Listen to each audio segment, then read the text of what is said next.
ইয়াউমাইদিন ইয়াতাযাক্কারুল ইনসান, হাসরের ময়দানে যখন সমস্ত মানুষ দাঁড়াবে এবং জাহান্নামকে হাসরের ময়দানে ফেরেশতারা টেনে আনবেন, জাহান্নাম টেনে আনবে জাহান্নামকে। ওয়াজিআ ইয়াউমাইদিন বিজাহান্নাম, আল্লাহ তাআলা বলেন সেদিন জাহান্নামকে ফেরেশতারা টেনে আনবে।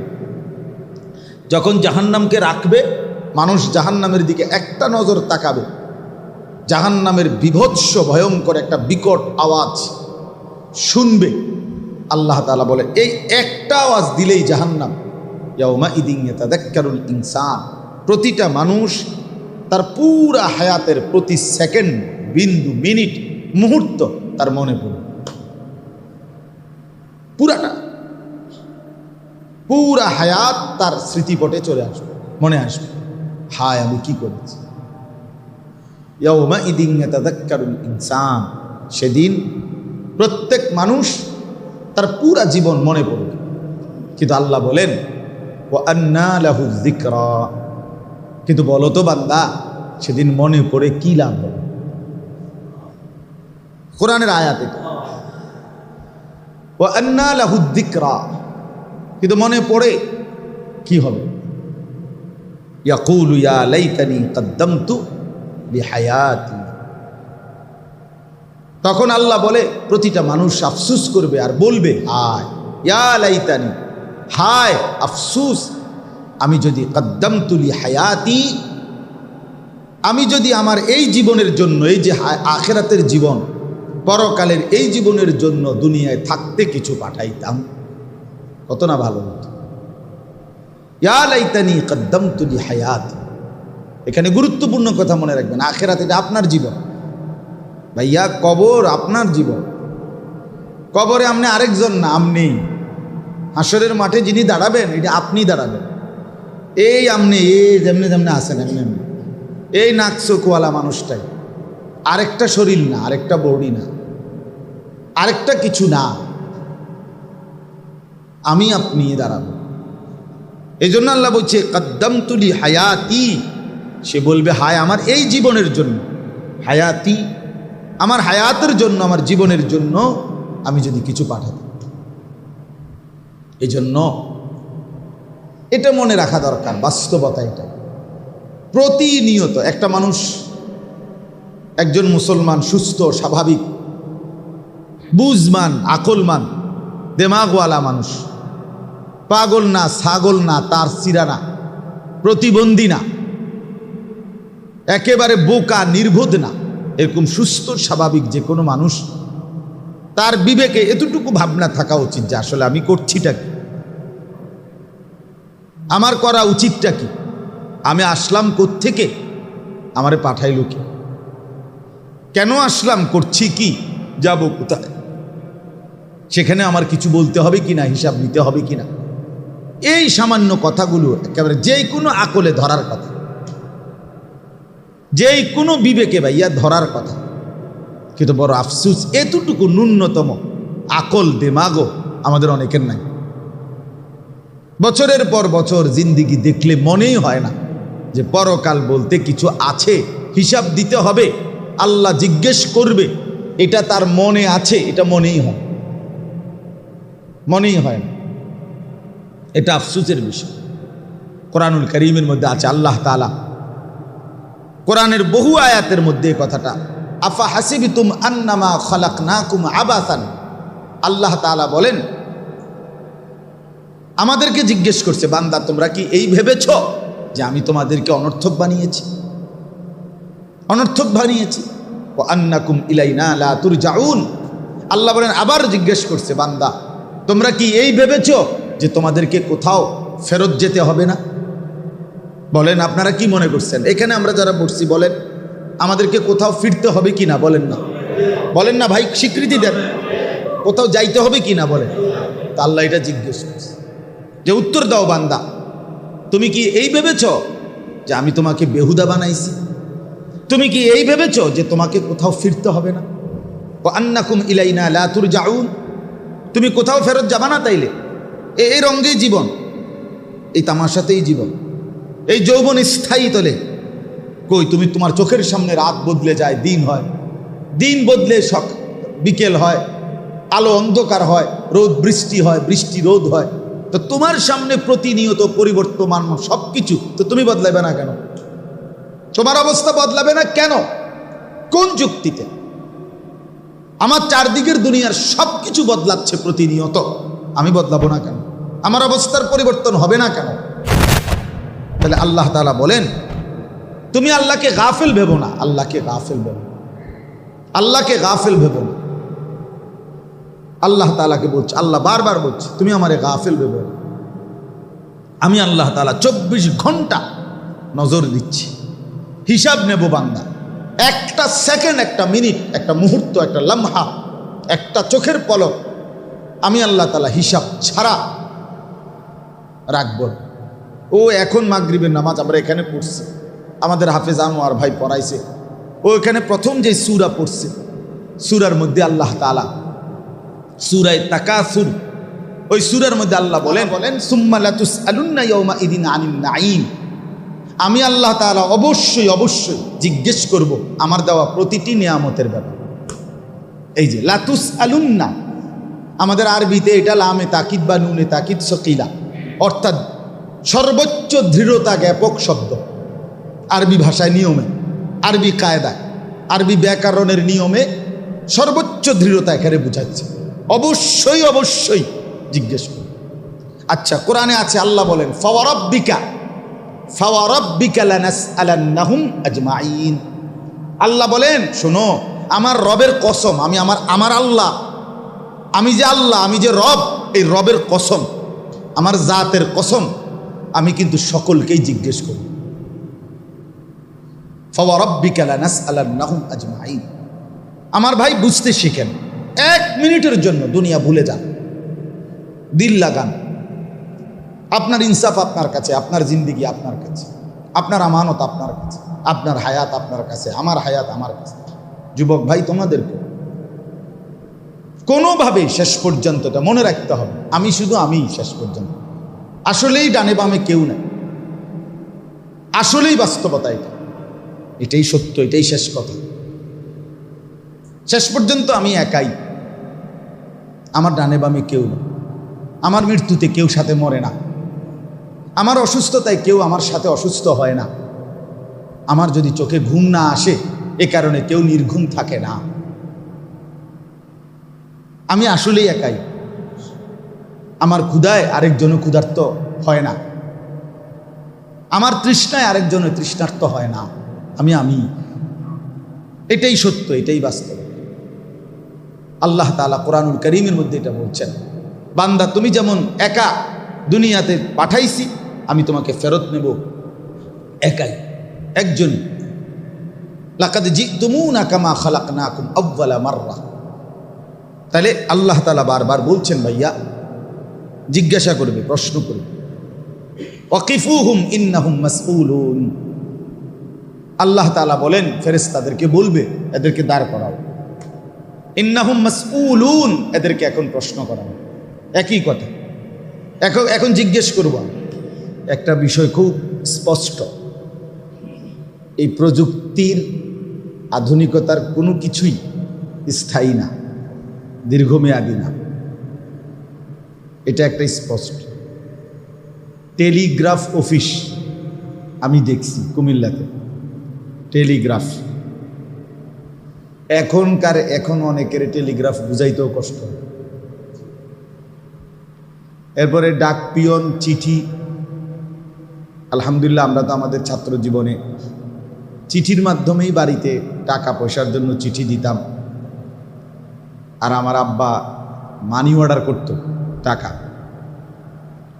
তো মানি অর্ডারের যে কাগজটা ছিল ওইটার নিচে ছোট্ট কদ্দুর কাগজের মধ্যে লেখার মানে জায়গা ছিল, যে কোনো কথা থাকলে লিখতে পারত।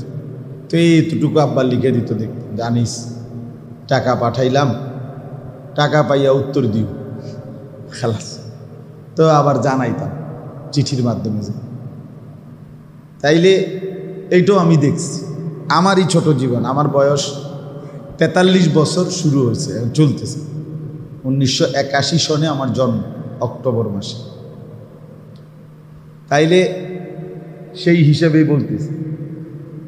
এরপরে ওই যে হাত দিয়া ঘুরানো টেলিফোন, ওইটা আমি ব্যবহার করছি, দেখছি, অ্যানালগ যে টেলিফোন। এইভাবে আস্তে আস্তে ক্যাসেট, ফিতাওয়ালা ক্যাসেট আমাদের সময় ব্যাপক ছিল। ওয়াজ মাহফিল, গান বাদ্যও ছিল, সব ফিতাওয়ালা ক্যাসেটের মধ্যে। এরপরে আপনার ওই যে চ্যাপ্টা চ্যাপ্টা ডিস্ক, সিডি, একদম পাতলা পাতলা গোল গোল সিডি ছিল, সেটাও আমি দেখছি। এরপরে আইসা মোবাইল, 10 টাকা মিনিট দোকানদারের কাছে গিয়ে কাগজ জমা দিতে হইতো। ছোটবেলা আমার মনে আছে, আমার মানে যে সময় মোবাইল দেখছি তখন আমরা নাম্বার লিখে নিয়ে দোকানদারের কাছে দিতাম, উনি কল কইরা কথা কইয়া এরপরে আমগো হাতে দিত, হ্যাঁ ধরেন কথা কনে। আবার বন্ধ করার জন্য ওর হাতেই তুলে দিতাম, ভাই ভাই ভাই বন্ধ করুন বন্ধ করুন। মানে কোনটা টিপ দিলে কোন বেয়াদবি হয়, কোন গুনাহ হয় কে কইতে পারে। কে এই ডরে নিজেরা কি করি নাই, মোবাইলটা বন্ধ করি নাই। আর এই নিয়ে দেখতাম সব সময় দোকানদারের গুলোকে ঝগড়া হইতো কাস্টমারের, যে আপনি ইচ্ছা করে তুই বেটা 2 সেকেন্ড পরে বন্ধ করছো, 20 টাকা কইতে আসো। মানে হে ওই 1 মিনিট 2 সেকেন্ড তাহলে 20 টাকা, মানে 2 মিনিটের টাকা দিতে হইবে। 1 মিনিটের পরে 1 সেকেন্ড বেশি হইল, এই কাবজাব চলতো। ধীরে ধীরে আজকে আস্তে আস্তে আস্তে আস্তে কোথায় এসে পৌঁছতে। তাইলে বললাম যে আমার এই 43 বছর, তাহলে এখান থেকে আমি প্রথম 10 বছর একবার ছোট্টবেলার, যে এটা তো আমি কিছু বুঝি না, আমার মনেও নেই প্রাইমারির ছোট্টবেলার জীবনটা। এরপরে আমি তাহলে 33 বছর, 10-এর পরে, তাহলে এই মাত্র 30 বছরের ভিতরে আমি কত কিছু দেখলাম, কতটা প্রযুক্তি আমার এই 30 বছরের ভিতরে বদলে গেল। এখন আর ফিতাওয়ালা ক্যাসেট নাই, এখন আর ওই চ্যাপ্টা সিডি এগুলো নাই, টেলিগ্রাফ অফিসের পাত্তাও নাই। এরপরে ডাক পিয়ন এবং চিঠির এটা আছে, ডাক বিভাগ আছে, কিন্তু না থাকার মতোই। সরকারি বা অফিসিয়াল কিছু জিনিসপত্রের কাজে হয়তো ব্যবহার হয়। এই যে প্রতিনিয়ত প্রযুক্তি বদলায়, কোরআনুল কারীমের মধ্যে আছে। আল্লাহ তাআলা বলেন, ওয়াল খাইলা ওয়াল বিগালা ওয়াল হামিরা লিতারকাবুহা ওয়া জিনা। আল্লাহ তাআলা বলেন, ঘোড়া, গাধা, খচ্চর, এগুলো আমি তোমাদের বাহনের জন্য, যানবাহন হিসাবে, এবং তোমাদের সৌন্দর্য, অর্থাৎ তোমাদের গৃহপালিত প্রাণীর মধ্যে এগুলো সৌন্দর্য। বাড়িতে গরু পালে, ঘোড়া পালে, উঁট পালে, বকরি পালে, এটা তোমাদের একটা সৌন্দর্যের উপকরণ, এই হিসাবে আমি এগুলো বানিয়েছি। কিন্তু ওইখানে আছে কোরআন শরীফ ওই আয়াতে আল্লাহ তাআলা বলেন, ইয়াখলুকুকুম মা লা তা'লামুন। তবে আমি এর পর ধীরে ধীরে পর্যায়ক্রমে আরো অনেক কিছুই বানাবো, সৃষ্টি করব, যা তোমরা এখন জানো না, যা তোমরা এখন কি জানো না। তাইলে এখন আমরা এই যে আমিও হজ থেকে আসলাম 8 তারিখ জুলাই মাসে, তাহলে এই আরবের মানুষ, তাদের পূর্বপুরুষ গাধা, উঁট, ঘোড়া, খচ্চর এগুলোর পিঠেই চলাফেরা করছে। অথচ আজকে সময়ের ব্যবধানে আইসা 1000 বছর, 500 বছরের ব্যবধানে তারা এখন সমস্ত আধুনিক প্রযুক্তির যানবাহনে চলাফেরা করতেছে।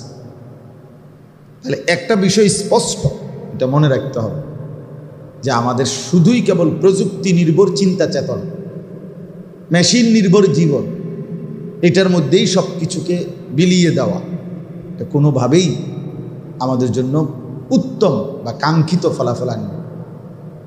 এখন যে মনে করেন, যা অসংখ্য মানুষের জীবনের অনেক কিছু সে তার এই ফেসবুক, ইউটিউবের মাধ্যমেই জীবনে সাজাইছে, আর এটা যদি আর মনে করেন এটা আর নাই, তো কি হবে এখন? তাইলে এই জন্য আল্লাহর কথা, কোরআনের কথা, আখিরাতের কথাও যথাসম্ভব উচিত কলিজার ভিতরে ধারণ করা। আমি আমার জিন্দিগির ভিতরে যদি নিতে পারি, দিলের ভিতরে যদি নিতে পারি, তো এটাই বাস্তবতা যে এইটা আমার জান্নাতে পর্যন্ত, আখিরাতে, কবরে, হাসরে সর্বত্রই কখনোই আমার থেকে বিচ্ছিন্ন হবে না, আমার থেকে আলাদা হবে না।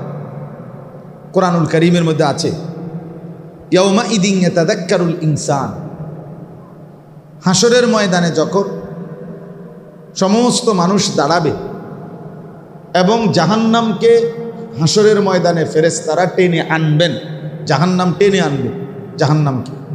ওয়াজিআ ইয়াউমা ইদিন বিজাহান্নাম, আল্লাহ তাআলা বলেন সেদিন জাহান্নামকে ফেরেশতারা টেনে আনবে। যখন জাহান্নামকে রাখবে, মানুষ জাহান্নামের দিকে একটা নজর তাকাবে, জাহান্নামের বিভৎস ভয়ঙ্কর একটা বিকট আওয়াজ শুনবে।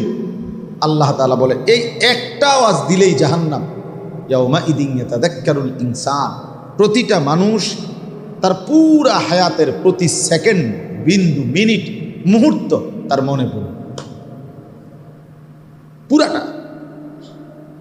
পুরা হায়াত তার স্মৃতিপটে চলে আসবে, মনে আসবে, হায় আমি কি করেছি।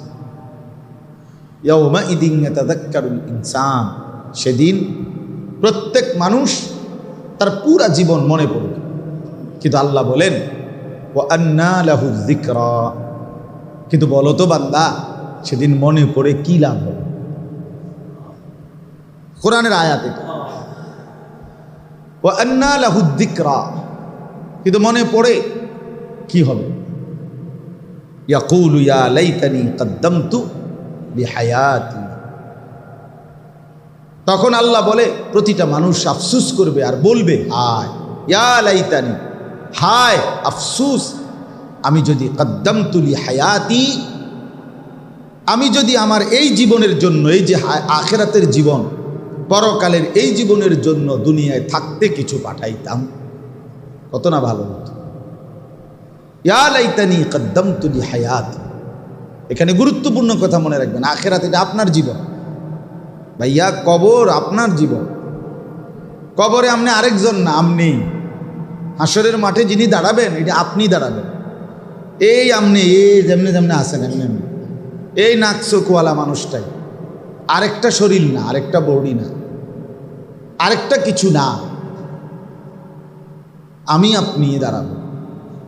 এই জন্য আল্লাহ বলছে কদ্দামতু লিহায়াতি, সে বলবে হায় আমার এই জীবনের জন্য, হায়াতি আমার হায়াতের জন্য, আমার জীবনের জন্য আমি যদি কিছু পাঠাতাম।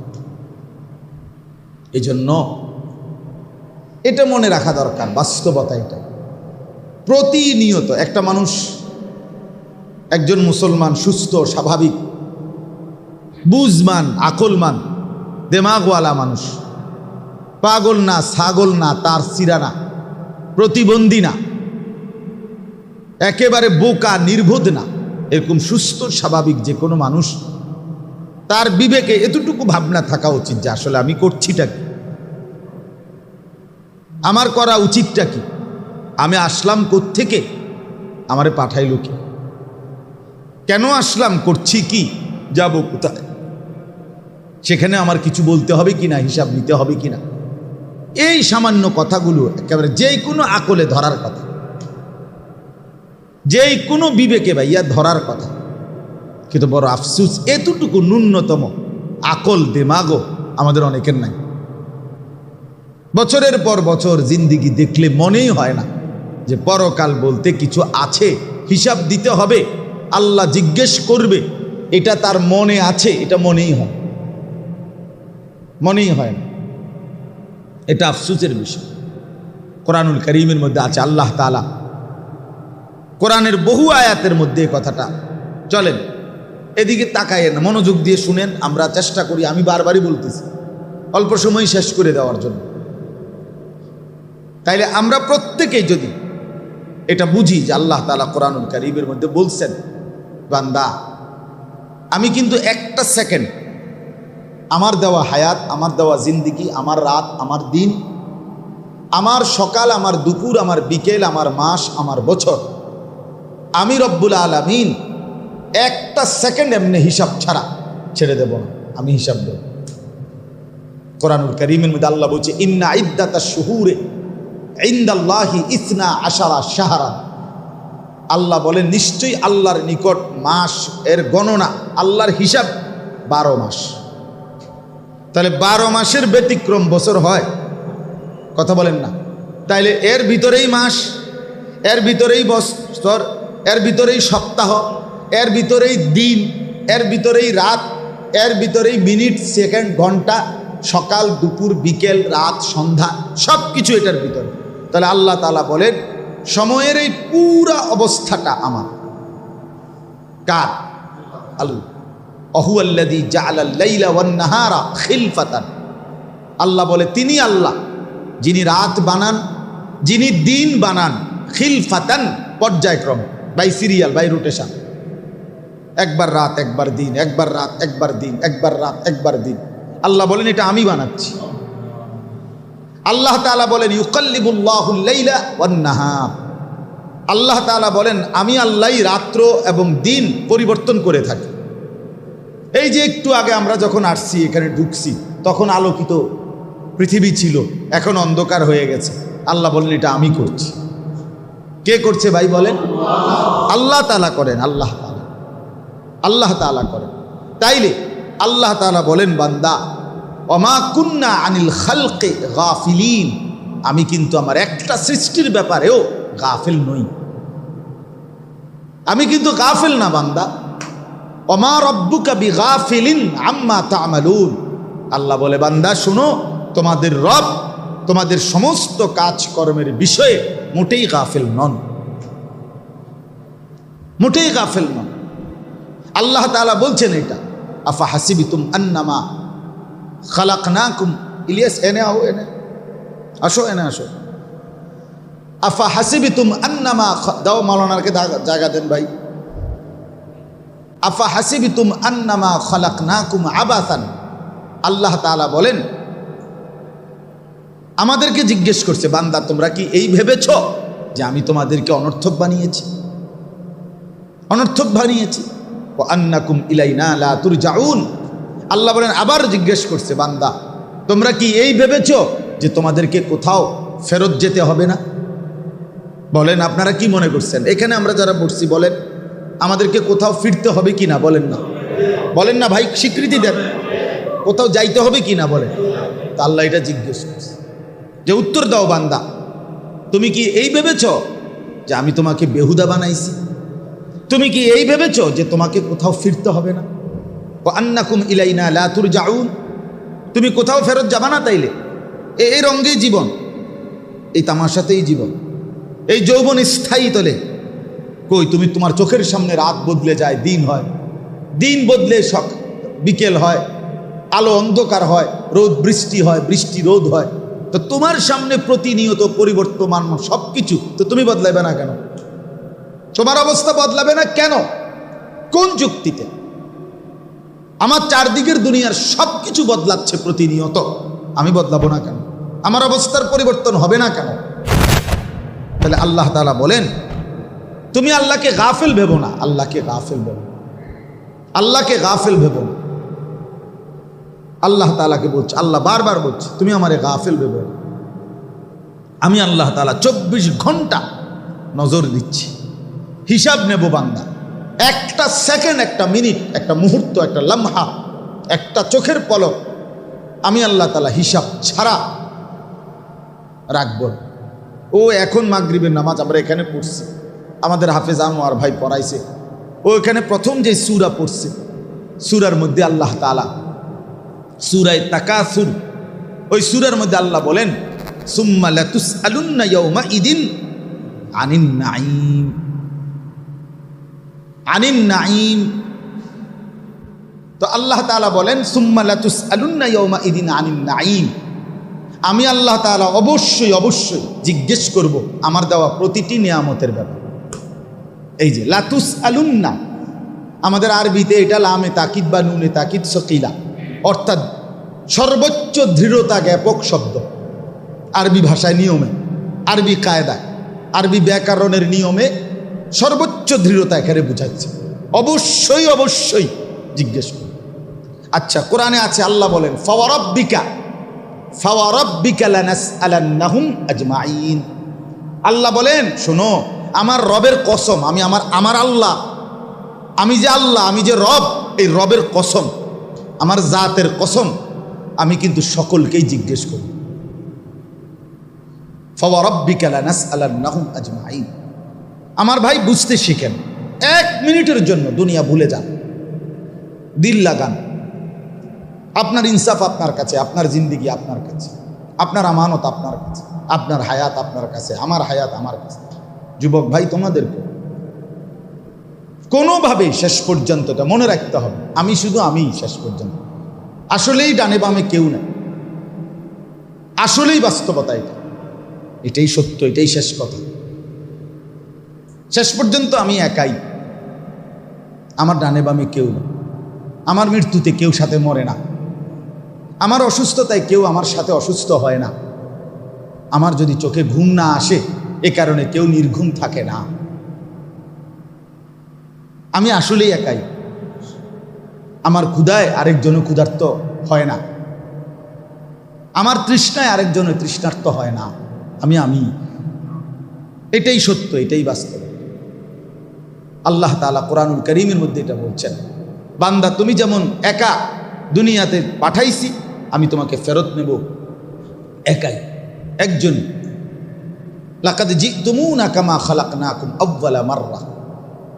তাহলে আল্লাহ তাআলা বারবার বলছেন, ভাইয়া জিজ্ঞাসা করবে, প্রশ্ন করবে, ওয়াকিফুহুম ইন্নাহুম মাসউলুন। আল্লাহ তাআলা বলেন, ফেরেশতাদেরকে বলবে, এদেরকে দাঁড় করাও। ইন্নাহুম মাসউলুন, এদেরকে এখন প্রশ্ন করা হবে। একই কথা, এখন জিজ্ঞেস করব, জিজ্ঞেস করব। তাইলে এই আমরা যে কয়জন বসছি, আমরাই ভাবি ভাই, ইনসাফের সাথে ভাবি। আমাদের ইসলাহি মজলিসের মূল ফিকির এটা, দিল জাগানো, দিল। এই ছোট ছোট মজলিস, কোনো পরোয়া নাই। আমি আলহামদুলিল্লাহ এই পুরাপুরি পেরেশান। আমার এই সারা যত মানুষ চারদিকে মহব্বত করছে, কইছে আত্মীয় স্বজন, ভাই বেরাদর, আপনার এই জাগাতে লইরেন না, জাগাতে লইরেন না। কিন্তু আমি আলহামদুলিল্লাহ বুধবার দিনও বয়ান করছি, বৃহস্পতিবার দিনও মদনপুর বয়ান করছি, গতকালকে শুক্রবার দিনও বয়ান করছি মাদাইয়া, গতকাল শনিবারও 2টা বয়ান করছি। এই অল্প কয়জন, আজকেও আবার আসছে। আমার হিসাব হইল 5 জন হোক, 2 জন হোক, 50 জন হোক, 20 জন হোক, এটা আমার কোনো হিসাবের কিছু নাই। সংখ্যাও কোনো বিষয় নয় এখানে। আমি আল্লাহর কথা কোনোভাবে বলতে পারার একটু সুযোগ পাওয়া, এটাই কাজে লাগানো উচিত। কবি ইধার কবি উধার, কখনো এদিকে কখনো সেদিকে, কবি জমি পর কবি আরশ পর, কখনো নিচে মাটিতে, কখনো উপরে। এই যে 4 তলা, আমি এনে 2 তলা না 3 তলা উঠে গেলাম, কয় তালা? স্যার আমি বললাম তো না, ভুলে গেছি স্যার, আবার প্রথম থেকে অন্য উঠি। হ্যাঁ, তাইলে কখনো 4 তলা, কখনো নিচতলা। খালাস, আল্লাহর জন্য বলতে থাকা, শুধু বলতে থাকা ভাইয়া, কোনো সুযোগকে হাতছাড়া না করা, কোনো সুযোগ। আল্লাহর কথা বলার এটা দাওয়াতিল আল্লাহর মিজাজ। আল্লাহর পথে যিনি মানুষকে ডাকে, তার ভিতরে একটা পাগলা নেশা থাকতে হবে, নেশা থাকতে হবে যে আমি সারাক্ষণ আল্লাহর কথা বলতে চাই, সারাক্ষণ। ক্বালা রাব্বি ইন্নী দাআউতু কওমি লাইলাম ওয়া নাহারা। আল্লাহ তাআলা বলছেন, নূহ আলাইহিস সালাম আল্লাহকে বলছে, আল্লাহ গত 950 বছর আমি রাতেও দিনেও আপনার বান্দাদেরকে আপনার দিকে ডেকেছি, দাওয়াত দিয়েছি। দাআউতু কওমি লাইলাম ওয়া নাহারা, রাতেও দিনেও বিরাম দেই নাই মালিক আমি। তাহলে আমার বন্ধু, আমার ভাই, আমি যে কথাটা শুরু করলাম, প্রথম এই কথাটাই বলতে চাচ্ছিলাম যে কলিজার মধ্যে দিন নেওয়া, আল্লাহর কথাগুলো দরকার। যে আসলে শেষ পর্যন্ত আমি তো ফিরব, আমাকে তো যেতেই হবে, ইচ্ছাই হোক অনিচ্ছাই হোক। প্রতিদিন মানুষ মরতেছে, এবং এই 2-3 দিনের গোলযোগে কি পরিমাণ রক্তে আমার জমিন ভাইসা গেছে ভেবে দেখো ভাইয়া, কি পরিমাণ নওজোয়ান লাশ পড়েছে, রক্ত ঝরেছে। তাইলে প্রতিনিয়ত আমরা আখিরাতের দিকে। শেষ পর্যন্ত শেষ কথা এটাই, সমস্ত কিছু দুনিয়ার হবে কিংবা হবে না, কিন্তু আমি থাকবো না, চলেই যাব আমরা কবরের দিকে।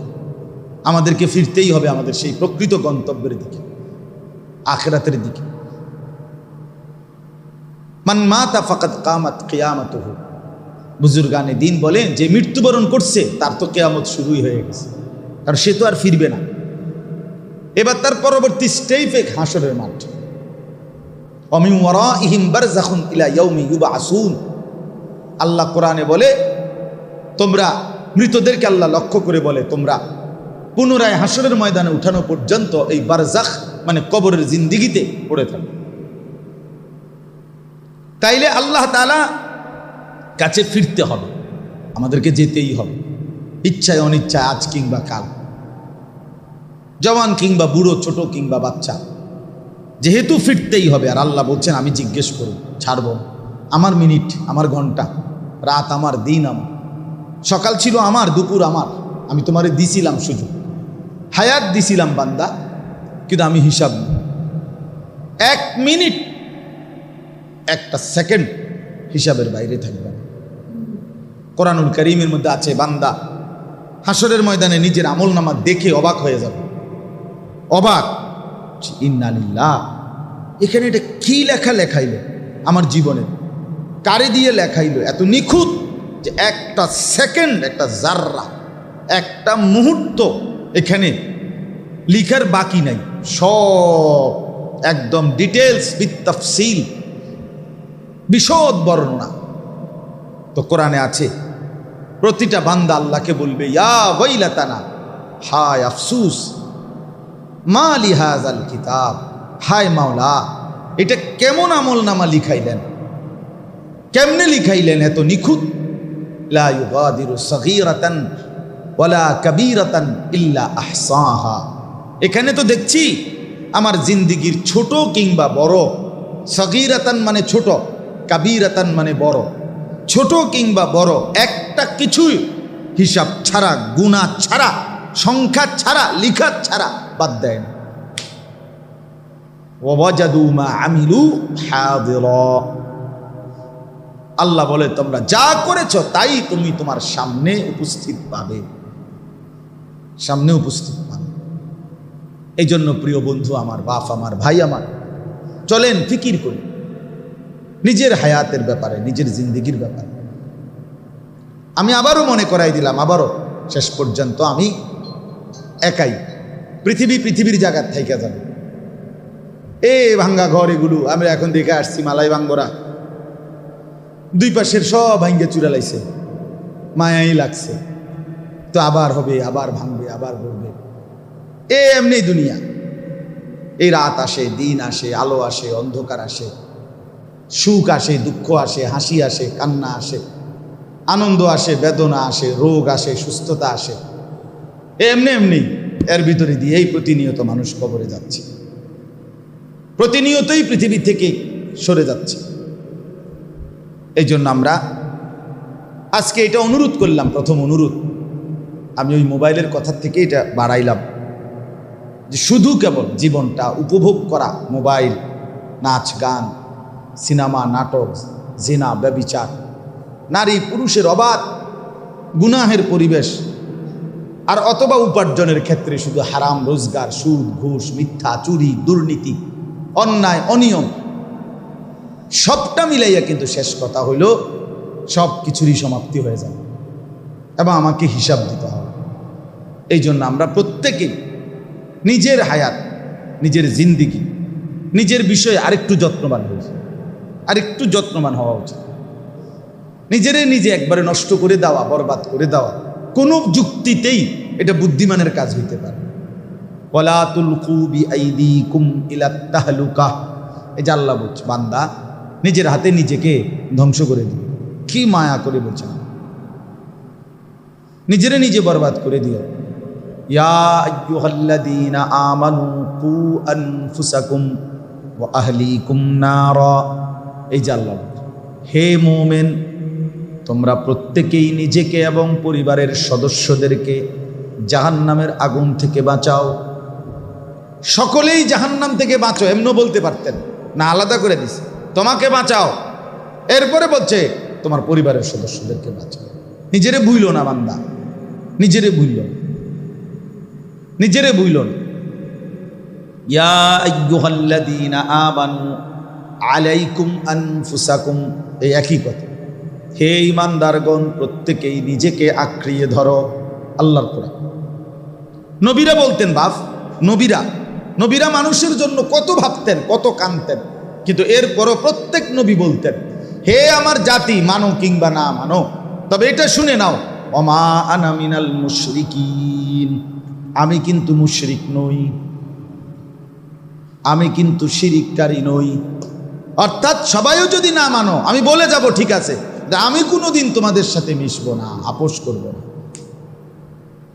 এই নিজের ফিকির রাখছে, নিজেরে মজবুত রাখছেন, নিজের ভাবনা ভাবছেন, নবীরাও ভাবছেন।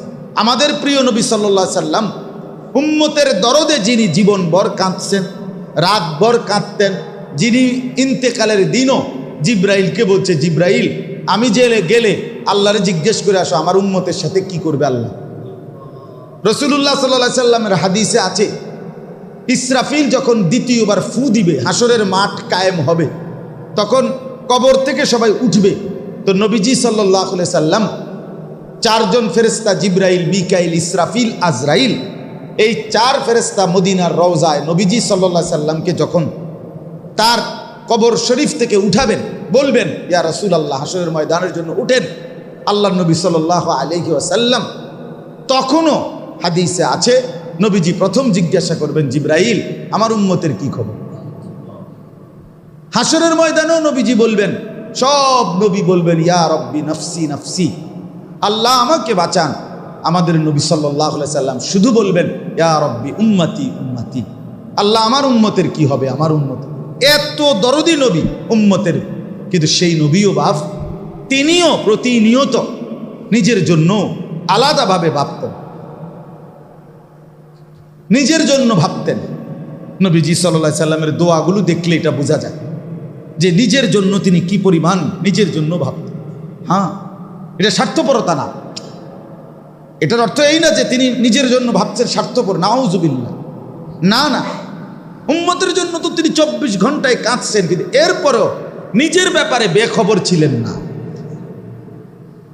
নবীজি নিজের জন্য দোয়া করতেন 5 ওয়াক্ত নামাজের পরে, আল্লাহুম্মা হাসিবনি হিসাবান ইয়াসীরা। এই যে এটা নিজের, আল্লাহ আমি মুহাম্মদ আপনার বন্ধু, আমার হিসাব সহজ করে দেন। আমার হাসিবনি এক বচন, আমার। আল্লাহুম্মা ইন্নী আউযু বিকা মিন আযাবি জাহান্নাম।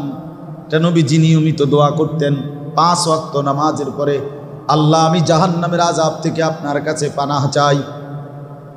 নবীজি নিজে বলতেন, আল্লাহুম্মা ইন্নী আউযু বিকা মিন আযাবিল কবর, আল্লাহ আমি আপনার কাছে কবরের আযাব থেকে পানাহ চাই। আল্লাহুম্মা ইন্নী আউযু বিকা মিন ফিতনাতিল কবর, আল্লাহ আমি কবরের মুসিবত থেকে আপনার কাছে পানাহ চাই। এই যে আল্লাহুম্মা ইন্নী আউযু বিকা মিন ফিতনাতিল মাসীহিদ দাজ্জাল, আল্লাহ আমি আপনার কাছে দাজ্জালের ফিতনা থেকে পানাহ চাই। আল্লাহুম্মা ইন্নী আউযু বিকা মিন ফিতনাতিল মাহইয়া ওয়াল মামাত, আল্লাহ জীবন মরণের যেই কোনো মুসিবত থেকে আমি আপনার কাছে পানাহ চাই। এই যে নিজের জন্য দোয়া করতেন কিনা বলেন না, কথা বুঝছেন কিনা বলেন না ভাই, নিজের কথা ভাবছেন কিনা বলেন। আল্লাহুম্মা ইন্নী আসআলুকা মিনাল খাইরি কুল্লি আজিলিহি ওয়া আজিলি, নবীজি দোয়া করতেন, আল্লাহ আমি সব কল্যাণ আপনার কাছে চাই, এখন দুনিয়ার কল্যাণ এটাও চাই, আগামীর আখিরাতের কল্যাণ সেটাও চাই। ওয়া আউযু বিকা মিনাশ শাররি কুল্লি আজিলিহি ওয়া আজিলি, আল্লাহ আমি সমস্ত ক্ষতি মুসিবত থেকে পানাহ চাই, এই দুনিয়ার অনিষ্ট থেকেও আখিরাতের ক্ষতি থেকেও। এই যে কত দোয়া আছে, কত দোয়া। আল্লাহুম্মা আতি নাফসি তাকওয়াহা ওয়া যাক্কিহা আনতা খায়রু মান যাক্কাহা আনতা ওয়ালিয়ুহা ওয়া মাওলাহা। নবীজির দোয়া, আল্লাহ আপনি আমার দিলকে তাকওয়া দিয়ে পূর্ণ করে দেন। নবীজি দোয়া করতেন। আল্লাহুম্মা আসলিহ লি শা'নি কুল্লাহ ওয়া লা তাকিলনি ইলা নাফসি তারফাতা আইন।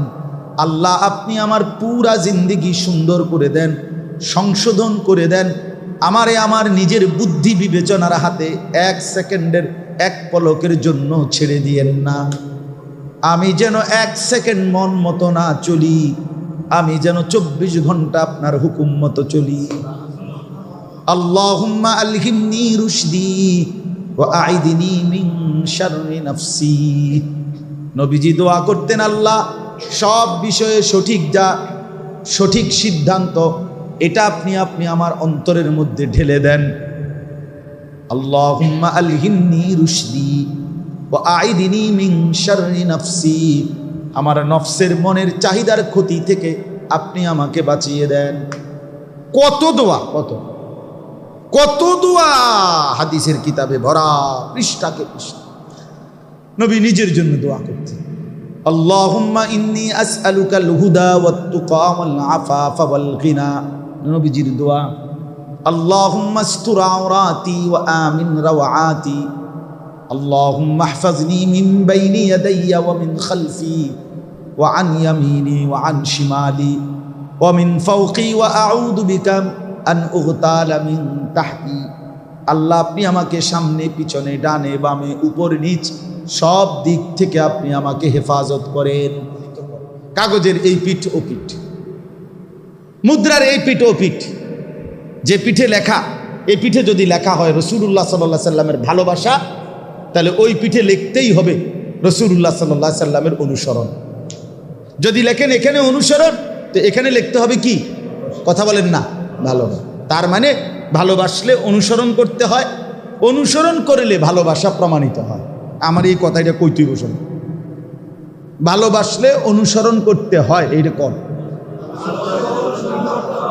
অনুসরণ করলে ভালোবাসা প্রমাণিত হয়। কোন সোজা হিসাব না? এই কথাটা বুঝছেন কিনা? এমনি বুঝছেন না? বাংলায় কইতাম, বাংলাতেই তো কইলাম, আপনি বুঝতেন না কেন? বাংলায় বলছি কিনা বলেন না কেন? খালাস, ভালোবাসলে অনুসরণ করতে হয়, অনুসরণ করলে ভালোবাসা প্রমাণিত হয়, প্রমাণিত হয়। ইন্নাল মুহিব্বা লিমান ইউহিব্বু ইউতাউ মুতাউ। রাবিয়া বসরিয়া বলছে এই কথা, যে শোনো, লাউ কানা হুব্বুকা সাদিকান লা আতা'তাহু। তিনি বলেন, হে বন্ধু শোনো, যদি তোমার ভালোবাসা সত্যই হতো তাহলে তো তুমি তার আনুগত্যই করতা। খোদার কসম, এটা রাবিয়া বসরিয়া, আরো বড় বুজুর্গরাও বলছে, লাউ কানা হুব্বুকা সাদিকান লা আতা'তাহু। যদি তুমি ভালোবাসতা, তোমার ভালোবাসা যদি সত্যই, সাদিক মানে সত্য, যদি তোমার ভালোবাসা হুব্বুকা মুহাব্বত সত্যই হতো, লা আতা'তাহু, তাহলে তো তুমি তার আনুগত্যই করতা। তুমি কি জানো না, ইন্নাল মুহিব্বা লিমান ইউহিব্বু ইউতাউ। তুমি কি জানো না, যে কাউকে ভালোবাসে সে তার অনুসরণ করে? এটা কি একের না বুঝার একটা কোনো যুক্তি নাই মেয়ে। এই পৃথিবীতে যে কেউ বোঝে, যে যার অনুসরণ করে, যেই নেতার, যেই দলের, তো সে তার অনুসরণ করে। এই কথাটা বুঝানোর লাইগা দলিল প্রমাণের কি আছে? এটা যেই কোনো আকল সুস্থ মানুষই তো এটা দেখে বুঝে, যে কাউকে পছন্দ করে সে তার মতোই নিজেকে সাজায়। ঠিক কি না বলেন না? এই বাংলা কথাটাও কি না বুঝার কিছু আছে এটাতে? তো আপনি মেসওয়াক করেনই না, আপনি মেসওয়াক করেনই না, তাহলে আপনি মেসওয়াকের অনুসরণ আপনার মধ্যে নাই, তো রাসূলুল্লাহ সাল্লাল্লাহু আলাইহি সাল্লামের ভালোবাসা আপনার আছে, এটা কেমনে প্রমাণিত হলো? আপনি ইনসাফের সাথে বলেন ভাইয়া, বিবেকের সাথে বলেন, রাসূলুল্লাহ সাল্লাল্লাহু আলাইহি সাল্লামের ভালোবাসা কেমনে প্রমাণিত হলো? এই মিসওয়াক এটা বলে, এটা যদি আপনি বলতেন যেটা কওমি মাদ্রাসার হুজুররা আবিষ্কার করছে, তো এই আপনি করতেন। এটা রাসূলুল্লাহ সাল্লাল্লাহু আলাইহি ওয়াসাল্লামের সুন্নাত কিনা? এটা আপনি সবাই একমত কিনা কথা? তো এইটা অনুসরণ তো করেন না। দস্তরখান বিছায়া কেন খানা খান না?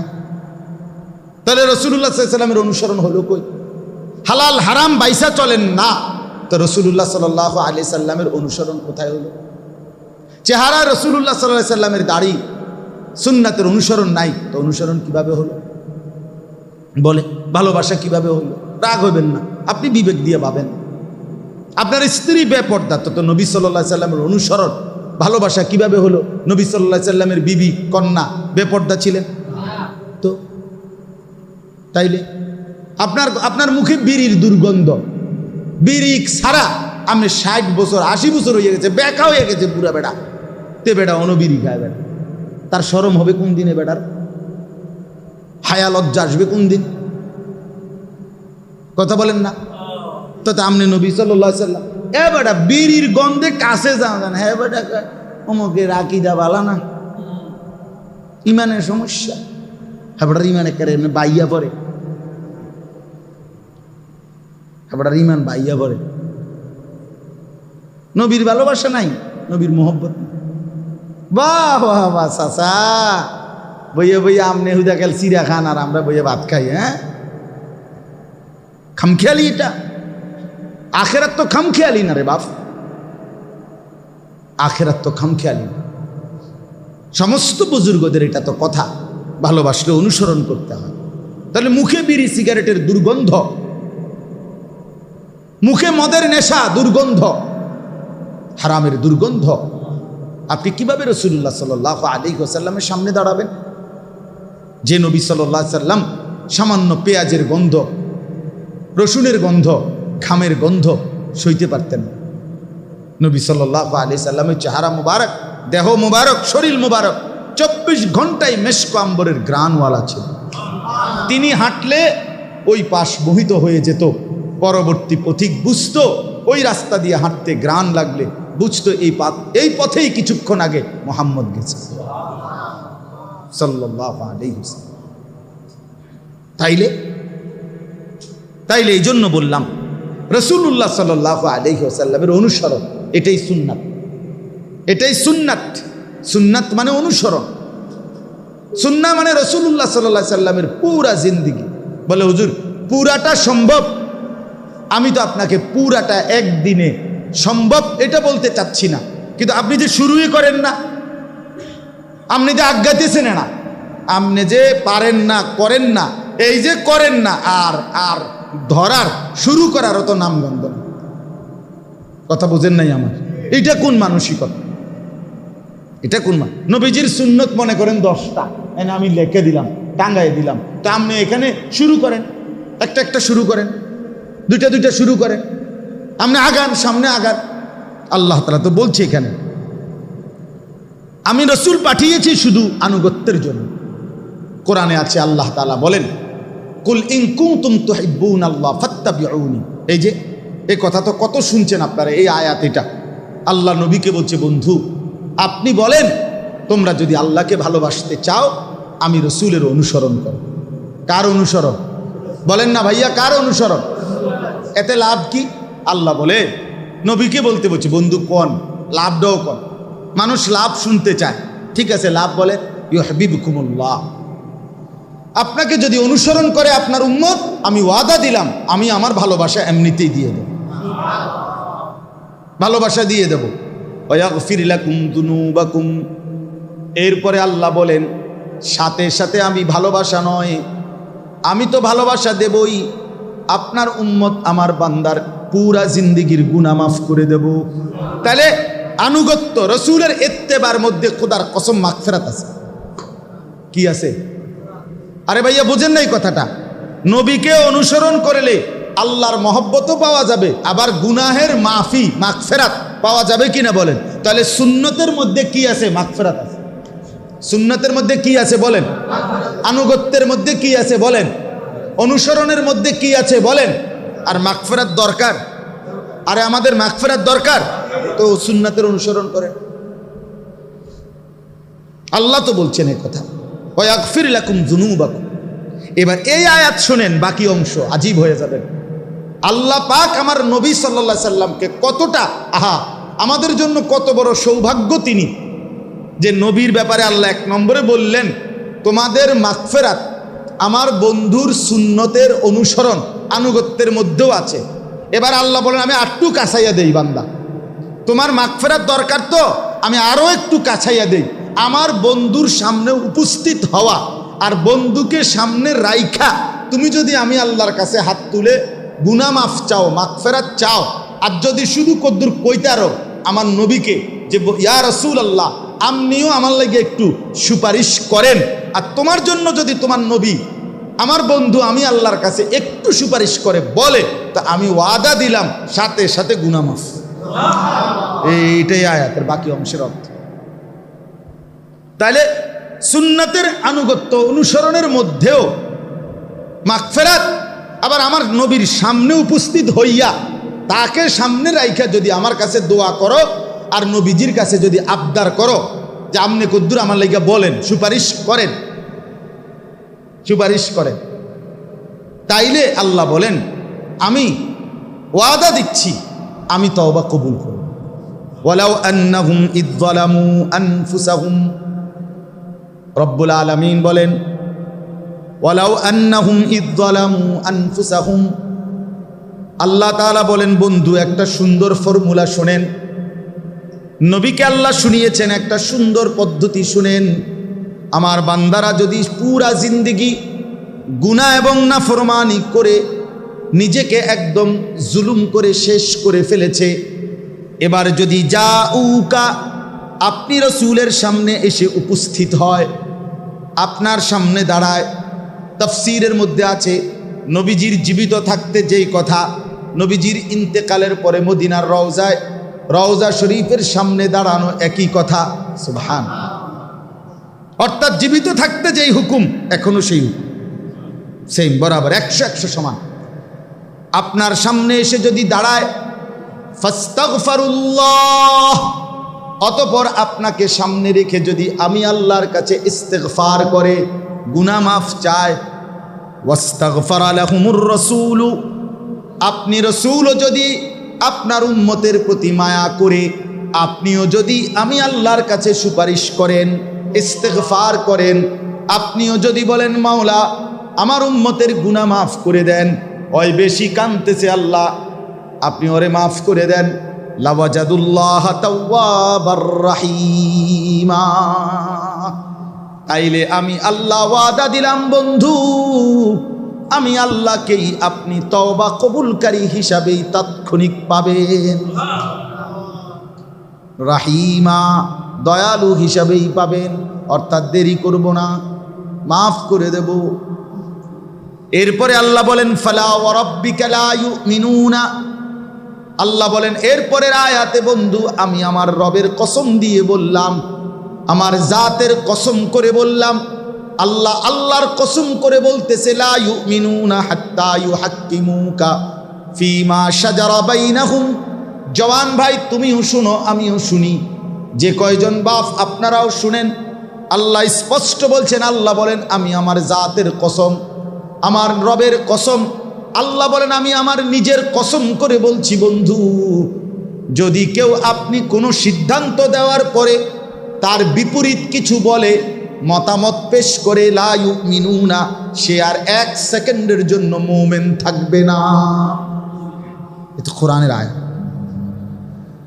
ফালা ওয়া রাব্বিকা, কসম করে বলছে, কসম কসম কসম করে বলছে, লা ইউমিনুনা, মুমিন থাকবে না, ইমানদার থাকবে না। তাহলে প্রতিনিয়ত যারা রাসূলুল্লাহ সাল্লাল্লাহু আলাইহি ওয়াসাল্লামের আদেশ নিষেধ, সুন্নাত, তরিকা, নবীজির নীতি আদর্শ, চাল চলনের বিরোধিতা করছেন প্রতিদিন লাগাতার, ইমানের কি হালাত। প্রতিদিন যার স্ত্রী বেপর্দা, আপনি কি জানেন না এটা নবী নিষেধ করছে? প্রতিদিন যার মেয়েটা বেপর্দা, এই ছেলে এই বেটা পিছনে কথা বলবি না বেটা, এই ফালতু বেটা, সোজা হয়ে বসো বেটা, বল ছাড়ো বেটা, ছাড়ো, বল ছাড়ো, আবারও ছাড়ে না বেটা, ছাড়ো বেটা। বয়স হয়েছে না 12, অনেক হইতে লাইছো মিয়া, এরপরে তো ইয়া দিয়ে দিল, খাট দিয়ে ব্যানে করে নেওয়া লাগবো তোমারে। তামাশা আর কি, কোথায় আসছি, কার সামনে বসলাম। হ্যাঁ, 10-12 বছরের ছেলেদেরও কোনো হুঁশ নাই, আদব কায়দা কিভাবে করতে হয় কিচ্ছুর খবর নেই, খায় গুম যায় সাদবদ, মোবাইল ফাইলে মোবাইল টিপে, মুতে দিল্লি মুত্তা দেয়, হায় হায় রে মুসলমান, সাংঘাতিক বিষয় মিয়া, সাংঘাতিক বিষয়। এক এক সন্তান, তাজা সন্তান ইচ্ছা করে চোখের সামনে বরবাদ হয়ে যেতেছে। অভিভাবক, মা বাবা, আত্মীয় স্বজন কারো বন্ধনে নাই, নিজের মতো। 12 বছরের ছেলে, 14 বছরের ছেলে চলাফেরা দেখলে মনেও যেন হাতের মনেও নাই যেতে যে মুসলমান। কতদিন ফজরের নামাজ পড়ে না সে কইতেও পারত না, কইতেও। চিন্তা করে দেখ, পেশাব করে পানি নেয় না, ঢিলা কুলুপ, টয়লেট পেপার ব্যবহারের কোনো নাম গন্ধ নাই, শাহওয়াত, সারাদিন বন্ধুদের আড্ডা, ফোলাফানের আড্ডা, মেয়ের ছবি দেখা, নারীর ছবি দেখা, নাচ গান, জেনা ব্যভিচারের দৃশ্য দেখা। আস্তাগফিরুল্লাহ, ওহো, হায় হায় হায় হায়, বহুত খতরনাক অবস্থা, একেবারেই বিপদের মুখে। একটা জেনারেশন, একটা প্রজন্ম, একটা এলাকার, একটা দেশের, একটা শহরের, একটা অঞ্চলের 2-4 জন মিয়া খামখেয়ালি হয়, গাফেল হয়, দুষ্ট হয়, কিন্তু অধিকাংশ একসাথে এইভাবে বেনামাজি। মহল্লা, একটা বড় মহল্লা, যেখানে ফজরের নামাজের ওয়াক্তে মসজিদে কোনো মুসল্লি না, এরা 7টা বাজে 8টা বাজে ঠিকই আবার বের হয় না, মানে যার যার কর্মস্থলে বের হয়। কেউ দোকানে আসে, কেউ বাজারে যায়, কেউ চাকরি যায় না, বলেন। তাইলে এই যে দিনের পর দিন ফজরের নামাজ পড়ে না, অথচ নিজেকে মুসলমান পরিচয় দেয়, আচ্ছা এত নির্লজ্জ মুসলমান কেমনে হয় বলেন? এই মানুষটার কি একটা চোখ শরমও নাই? তার কি একটা চক্ষু লজ্জাও নাই যে এই বেশরম কেমনে ঘরের থেকে বাইর হলো, যে তোরে তো কোনো দিন দেখি নাই বেটা ফজরের নামাজ পড়তে।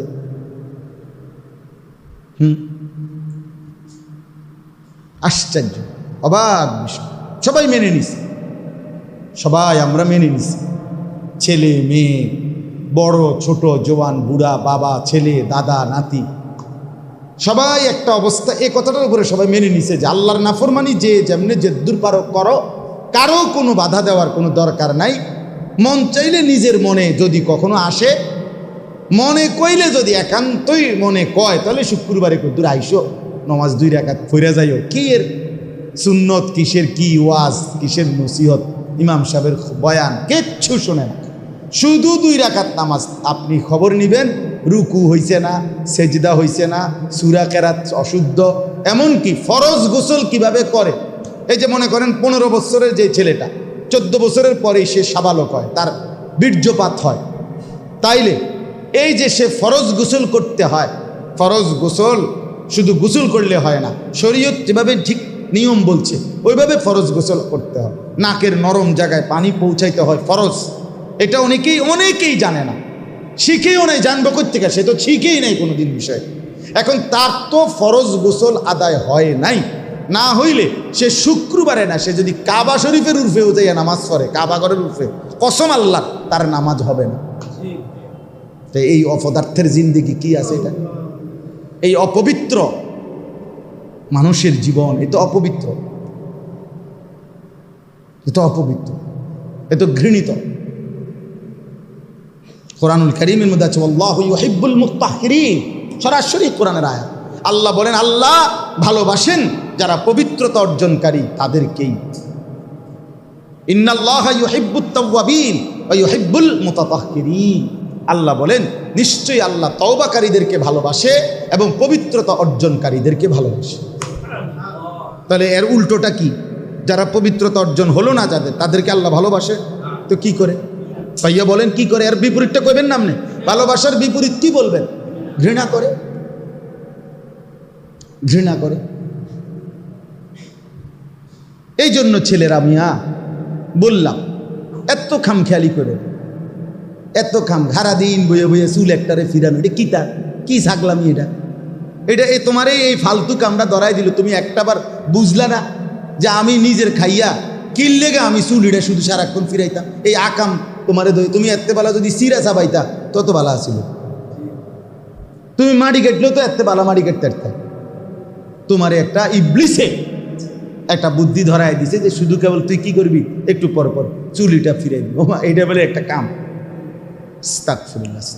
আমাদের সময় মাদ্রাসায় যে সময় আমরা পড়তাম চাঁদপুর ফরিদগঞ্জ, ওইখানে একজন পিয়ন আসিল, মানে আমাদের মাদ্রাসার ওই ঘন্টা ফেড়ে এ বেড়ার সবসময় আমরা অভ্যাস আছিল দেখছি, এ দাড়িরে এই কোনায় শুধু এরকম করতো বাম হাত দিয়ে, এ দাড়িরে এরকম চুলকাইটা, মানে এ মনে মন করতো। তো ওই মাদ্রাসার ভাইস প্রিন্সিপাল হুজুর, আমি বহুত দেখছি হুজুরে হে অফিসে আইলেই ওরে দেখতো যে এইরকম করে, তাই ডাক দিত, হ্যাঁ এদিকে আস, মনে করেন 3টা হাজিরা খাতা অথবা মাদ্রাসার কোনো একটা বক্স বা একটা কিছু অফিসের বা এটা জব কইতো যে ধরেন এটা বাম হাতে ধরেন ধৈরা এইটা ধরে থাকেন, ডাইন হাতে নিবেন না আমি না বলা পর্যন্ত। ওই হুজুরে কইতো আর কি, সাবধান একদম, কিন্তু তাহলে কিন্তু অসুবিধা হইব। তো উনি তো প্রিন্সিপাল, উনি তো পিয়ন মানতে বাধ্য, তো এটা হে ধরে রাখতো। তো হে প্রায় দেখতাম অনেক সময় কইতো হুজুর এটা কিতা করতাম, মানে তার তো কি অবস্থা খারাপ, তে যে এরম করতে পারতেছে না। হুজুরে তো ওই এইটার জন্য এরম করতো, মানে হেতে তাতে এমন না করে, এই জন্য হুজুরে ওই হেতে হাতে বাম হাতে মানে এটা দিয়ে রাখতো, একটা না একটা কিছু দিয়েই রাখতো বোতল মতো। আর হে একটু পর পরে এসে কইতো যে হুজুর এটা কিতা করতাম, এটা কি করতাম আপনাকে, আমার হুজুরে কয় না আপনার কি করতাম বলছি নাকি, আমি যে সময় দরকার সময় তো কমুই। তোমার হাতের মধ্যেও এই হুজুরের এই ইয়াটা দিয়ে দেওয়া দরকার যে আস্তাগফিরুল্লাহ আস্তাগফিরুল্লাহ। চলেন ভাইয়া, শেষ কথা, আল্লাহ বলেন হাত্তা ইউহাক্কিমুকা ফীমা শাজারা বাইনাহুম, নবী আপনি ফয়সালা দেওয়ার পর যদি তার বিপরীতে কিছু বলে, তো আল্লাহ বলেন আমার জাতের কসম, এর থেকে বড় কথা কি হইতে পারে, আমি আল্লাহর নিজের কসম বন্ধু, লা ইউমিনুনা, ওইটা ইমানদার থাকবে না। এই জন্য এই আয়াতের তাফসিরের মধ্যে আছে ওই ওমর রাদিয়াল্লাহু তাআলা আনহুর একটা ঘটনা, আপনারা অনেকে শুনছেন হয়তো ওয়াজে। ওমর রাদিয়াল্লাহু তাআলা মানে নবীজির কাছে একটা সালিশ বিচার নিয়া এক ইহুদি আর এক মুসলমান মুনাফিক গেছিল, যাওয়ার পরে সব কিতাবে এই আয়াতের এইটাই সেই আয়াত তাফসিরের মধ্যে আছে। ও দুইজনে গিয়ে নবীজি ফয়সালা দিছে, রায় দিছে ইহুদির পক্ষে। ওই মুসলমান নামধারী ব্যক্তিটা যে মুনাফিক চরিত্রের, মূলত নামধারী মুসলমান, সে বলছে আমি এই বিচার মানি না, ওমরের কাছে চলো। সে মনে করছে ওমর তো একটু কঠোর, ওই যেভাবে হোক আমি তো 900 করে হইলেও মুসলমান, শতবদর মুসলমান, তো আমি আমার পক্ষে রায় দিব। ওমর রাদিয়াল্লাহু তাআলা আনহু জিজ্ঞেস করছে ওনার কাছে যাওয়ার পরে এই ব্যাপারে আর কেউ ফয়সালা দিছে কিনা ইতিপূর্বে, মানে আর তো সেই ইহুদি বলছে যে হ্যাঁ আল্লাহ রসুল আপনাদের নবী মুহাম্মদ তিনি ফয়সালা দিয়েছেন, এরপরেও সে আপনার কাছে আসছে। তো ওমর রাদিয়াল্লাহু তাআলা বলছে এখন কি আমার রায় শুনতে চাচ্ছ? বলছে হ্যাঁ আপনার রায়, যে অপেক্ষা করো, দাঁড়াও এখানে, আমি ভিতর থেকে, এটাই তাফসিরে আছে, ভিতর থেকে তরবারি আইনা একটা কোপ দিয়া ওই মুনাফিকের কল্লাটা ফালাইয়া তিনি বলছে হাদা মা কাদাইতু মান লাম ইয়ারদা বিকাদাই রাসূলিল্লাহ, রাসূলের ফয়সালা যে মানে নাই তার ব্যাপারে আমার রায় এটাই।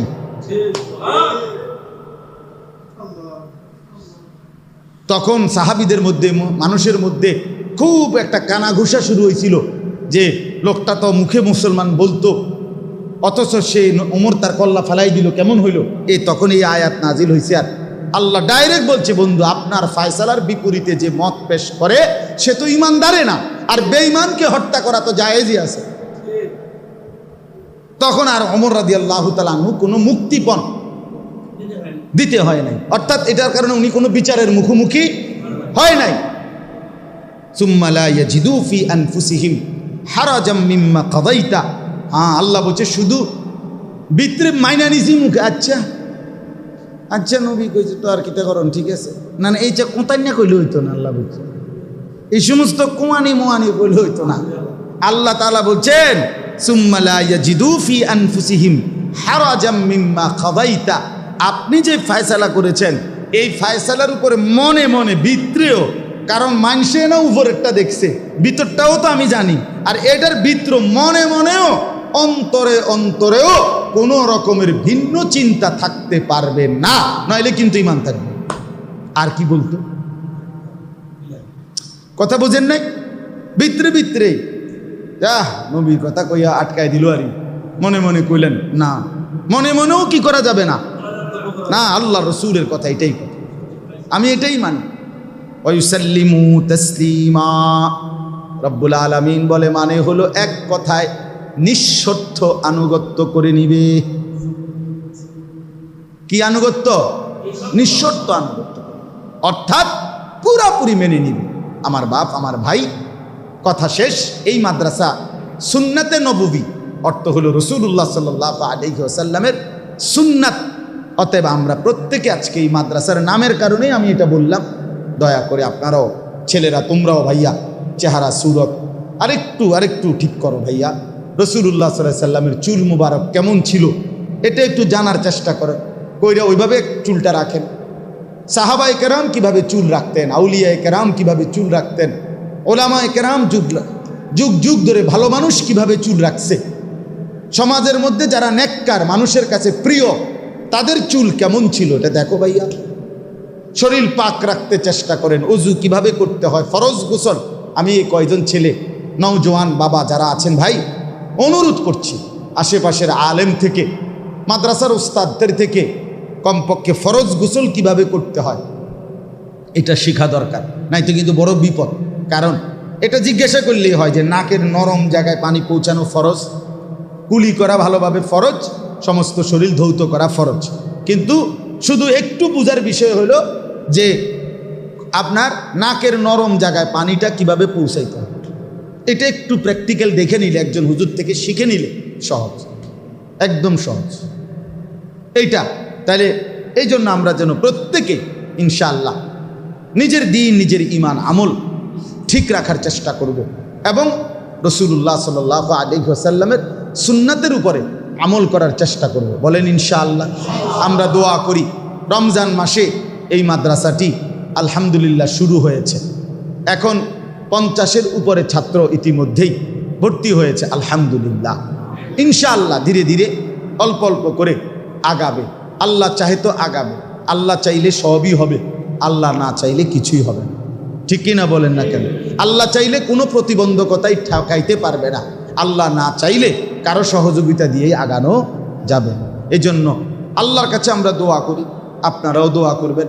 যে কয়জন ভাই এই মহল্লার যুবক ভাই, মুরব্বী আপনারা আসছেন, মনে রাখবেন একটা মাদ্রাসা একজন মুসলমানের কাছ থেকে 3টি জিনিস চায়। কয়টা জিনিস?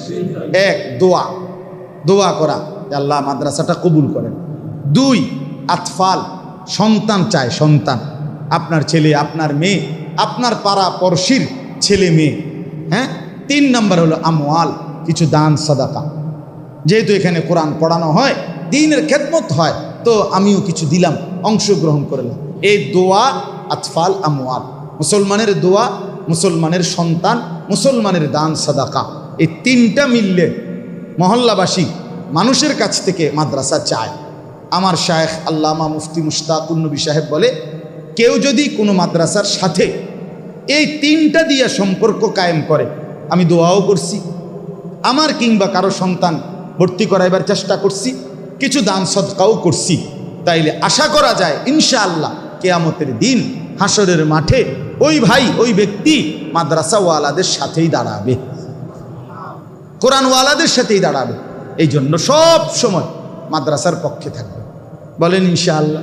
আচ্ছা, আরেকটা শেষ কথা হলো, মনে রাখবেন, একটা গুরুত্বপূর্ণ কথা, সেটা হলো ইদানিংকালে আপনারাও দেখতেছেন আলহামদুলিল্লাহ আগের চাইতে ব্যাপক হারে মাদ্রাসার পরিমাণ বাড়তেছে।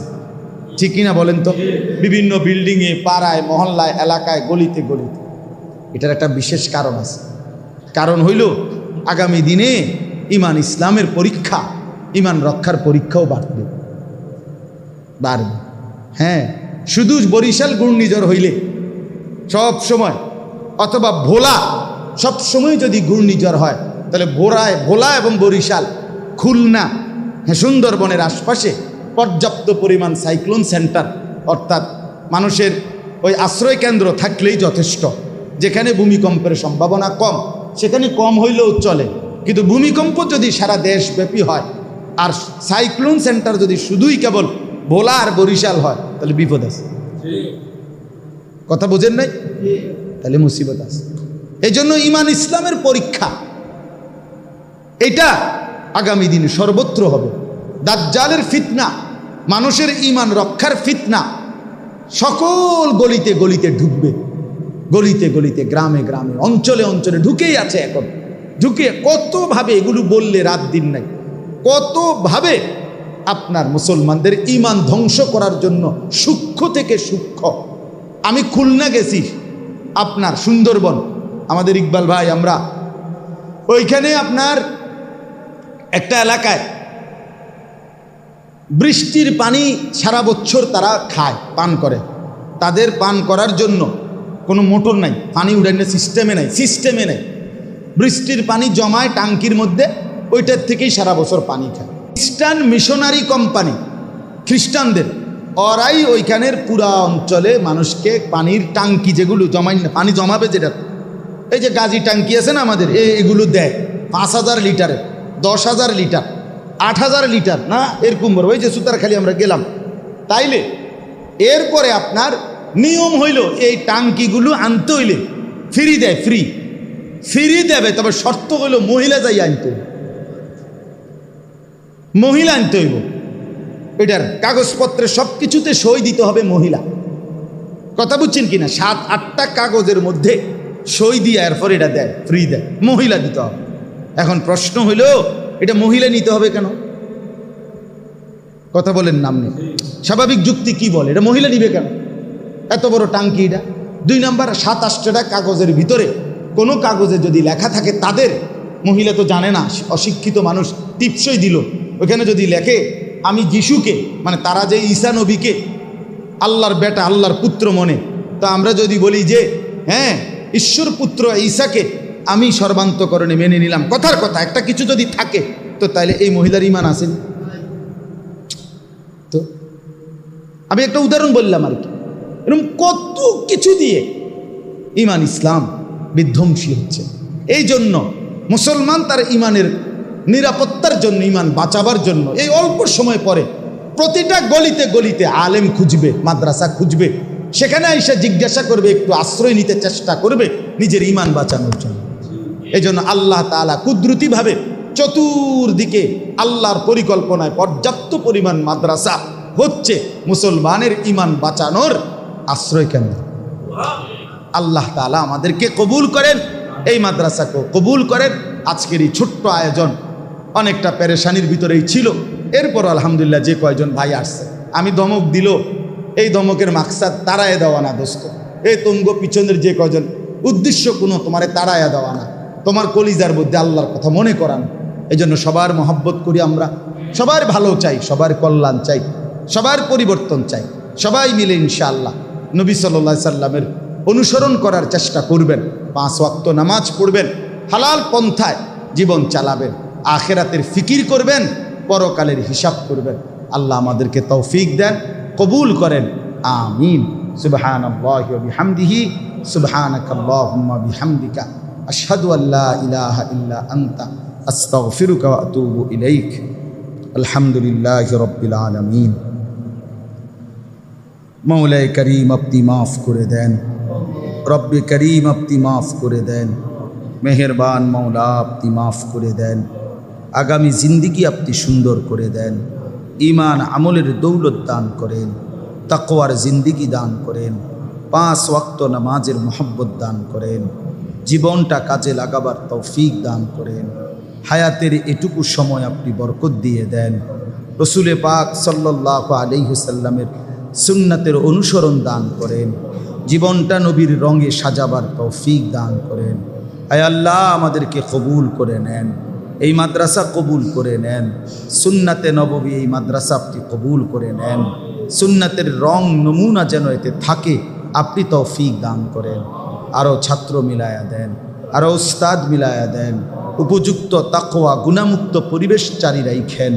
আল্লাহ মহল্লাবাসীর দিলে মাদ্রাসার প্রতি দরদ বানায়া দেন, এলাকার যুবকদেরকে মাদ্রাসার সাথে সম্পৃক্ত করে দেন, প্রতিটা যুবককে নামাজি বানিয়ে দেন, প্রতিটা বাবাকে আরও বেশি নেক আমলের তৌফিক দান করেন, মা বোনদেরকে পর্দা পুশিদা দান করেন, এলাকার আশপাশের সমস্ত কবরবাসীদেরকে মাফ করে দেন, কিয়ামত পর্যন্ত কবরের আযাব মাফ করে দেন। যাদের ভালোবাসা, সহযোগিতা, আন্তরিকতায় এই মাদ্রাসাটি শুরু করেছে আল্লাহ সকলকে কবুল করে নেন, উত্তম থেকে উত্তম বিনিময় দান করেন। মাওলায়ে কারীম আমাদের সকলের উপরে রহম করেন, অসুস্থ বিমারি যারা শিফা করে দেন, প্রত্যেকের কামাই রুজিতে হালাল বরকত দান করেন, প্রবাসীদেরকে সহি সালামতে নিরাপদে রাখেন। মওলা আল্লাহ আমার দেশকে নিরাপদ করে দেন, আল্লাহ আমার দেশকে নিরাপদ করে দেন, আল্লাহ আমার দেশকে নিরাপদ করে দেন। যা উত্তম আপনি তাই ফয়সালা করে দেন, যা খায়ের আপনি তাই ফয়সালা করে দেন। আল্লাহ আপনি আহকামুল হাকিমিন, আপনি সর্বশ্রেষ্ঠ বিচারক। মাওলা আপনি সব দেখছেন। মাওলা আল্লাহ আমার জমিন নিরাপদ করে দেন, রক্তে জমিন ভেসে গেছে। মাওলা আল্লাহ যে মায়ের চোখে পানি ঝরছে, মাওলা ওই মাকে সান্ত্বনা দেবে কে? মাওলা মায়ের চোখের পানি মুছে দেবে কে? মাওলা